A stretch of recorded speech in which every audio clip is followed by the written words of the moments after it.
These red pandas are really good out in the snow here.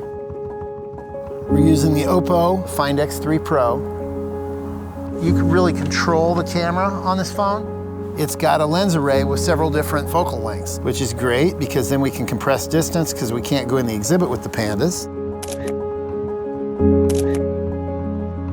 You can go telephoto, medium, or really wide. And then there's another lens for microscope, which is good for feather details and that kind of thing. Oh, they're so cute. So they moved a little farther away. I'm gonna go to telephoto. Look at that, that's great. Just because you've got a great phone doesn't mean that you should be shooting all the time. Put some thought into it. Have a clean background, nice light, something interesting. Those are all really the building blocks of a good photo. That's so sweet.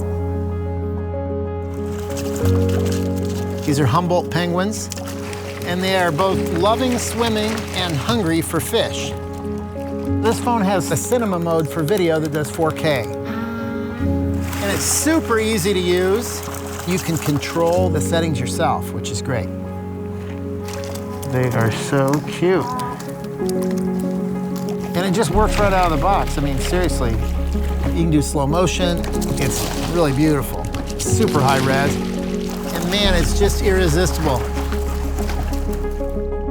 So this is one of the coolest birds in the whole world. This is Terry, the rhinoceros hornbill.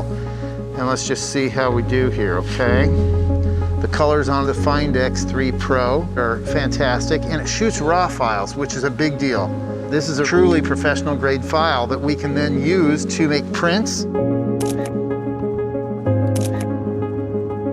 And we can set the professional features on here too in the expert mode. So I set the shutter speed, I set the white balance, and the ISO. And that's all there is to it. You have a great bird, makes for good pictures.